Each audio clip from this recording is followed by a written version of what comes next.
kept talking, and we kept drinking, and we kept drinking, and we kept drinking. And the next morning we woke up at my flat, each of us clutching one-way plane tickets to Athens, Greece. With pounding headaches, we headed to the 24-hour student travel agency, and the woman behind the desk pointed and laughed at us. "Oh, Jesus, Marty and Joseph, the three of you look worse than you did last night." We asked her why we had one-way plane tickets. You didn't have enough money for round trip. We asked her why we were flying from Paris. You wanted cheap French smokes on the layover instead of the cheap Czech beer. And then we asked if they were refundable. No.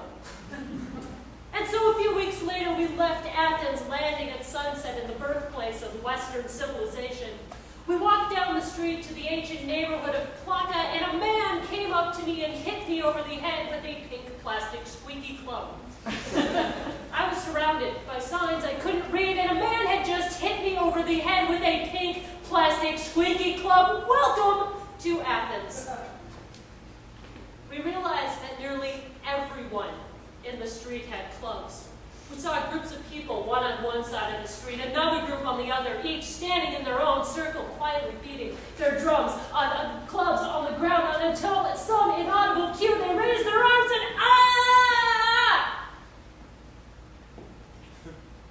Well, there were masks, there were costumes, and there were certainly pink plastic squeaky clubs, so it must have been Mardi Gras.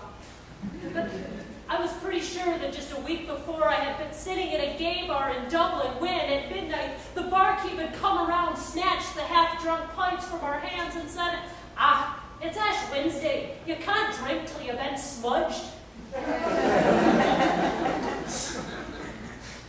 But the Greek Orthodox Church calendar runs a week later, and I wasn't sure how I felt about a second Ash Wednesday, my first year as a Catholic. And I really did not want to fast twice in 1 week. Now, after dinner, we only had one choice: buy our